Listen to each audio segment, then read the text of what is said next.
2004년 6월 충남의 한 도시. 습한 장마철의 초입이었지만 결혼식장을 채운 하객들의 얼굴은 밝고 따뜻했습니다. 오늘의 주인공은 가명 박준호와 이서연. 이제 막 새로운 가정을 꾸리며 출발하는 두 사람은 누구보다 설레는 눈빛으로 서로를 바라보고 있었습니다. 하지만 그날 이후 두 사람은 흔적도 없이 사라졌습니다. 그리고 이 사건은 지금까지도 충남의 대표적인 미제 사건 중 하나로 회자됩니다. 안녕하세요. 사라진 진실입니다. 오늘은 2004년 6월 신혼여행지로 떠난 직후 실종된 한 부부의 이야기를 따라가 보겠습니다. 결혼식은 2004년 6월 12일 토요일 낮 1시 충남 시내 한 예식장에서 성대하게 열렸습니다. 박준호는 지역은행에 근무하던 직장인이었고 이서연은 인근 초등학교의 기간제 교사였습니다. 모두가 성실하고 조용한 성격으로 기억하는 평범한 사람들이었습니다. 지인들의 증언에 따르면 두 사람은 오래전부터 연애를 이어왔고 결혼 준비 과정에서도 특별한 갈등이나 문제는 없었다고 합니다. 예식은 오후 3시 무렵 마무리되었고 친지 및 하객들과의 간단한 피로연이 이어졌습니다. 가족들은 둘이 결혼식 내내 행복해 보였다. 특히 신부가 연신 웃음을 지으며 주변에 감사 인사를 했던 모습이 잊히지 않는다고 말했습니다. 오후 4시 30분, 두 사람은 지인들과의 짧은 시간을 마치고 신혼여행을 위해 준비해둔 여행 가방을 들고 예식장을 떠났습니다. 타임라인은 다음과 같이 기록됩니다. 2004년 6월 12일 3시 결혼식 시작. 15시 10분 결혼식 종료. 피로연 시작. 16시 30분 피로연 종료. 가족과 짧은 대화 후 출발 준비. 18시 10분 충남 터미널 도착. 18시 40분 남부지역 목적지행 버스 탑승 확인. 20시 15분 중간 휴게소 정차. 두 사람의 모습 CCTV에 포착. 20시 40분 버스 재출발. 그러나 이때 두 사람의 재승차 장면 불명확. 21시 55분 목적지 터미널 도착. CCTV에서 하차 장면 확인 불가. 6월 13일 9시 가족이 연락 두절 확인. 경찰에 실종 신고 접수.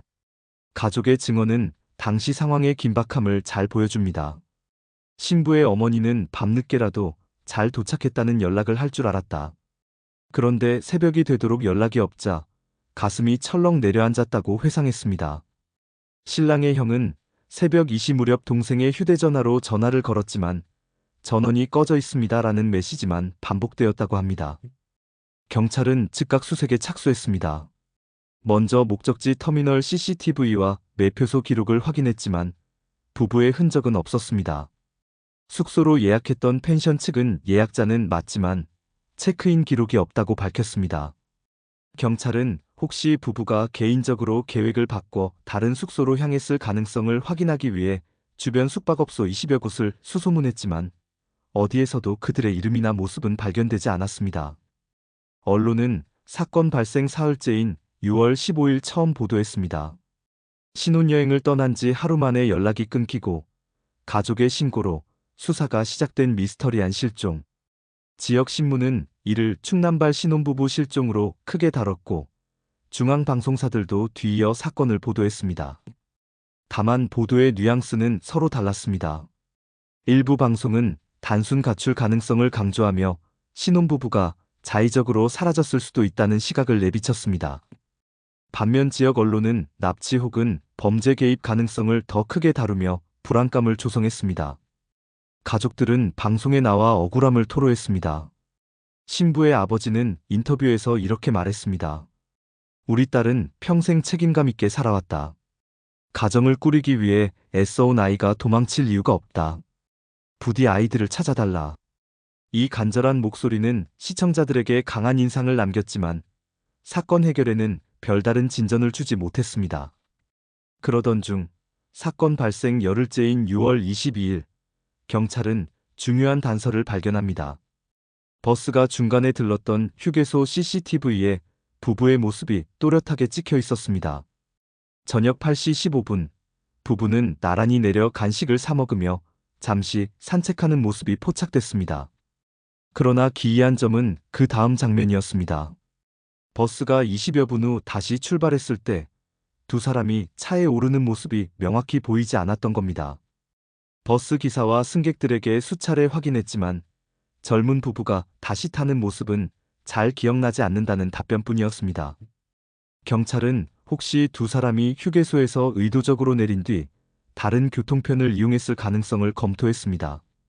하지만 휴게소 주변 CCTV, 택시 기사들의 진술, 국도, CCTV 어디에서도 그들의 흔적은 이어지지 않았습니다.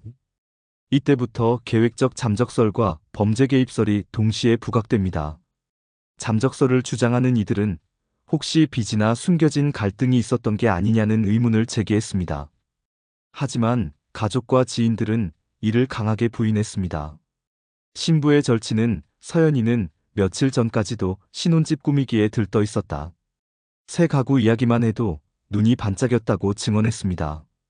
한편 범죄 개입설은 더 큰 무게를 얻었습니다.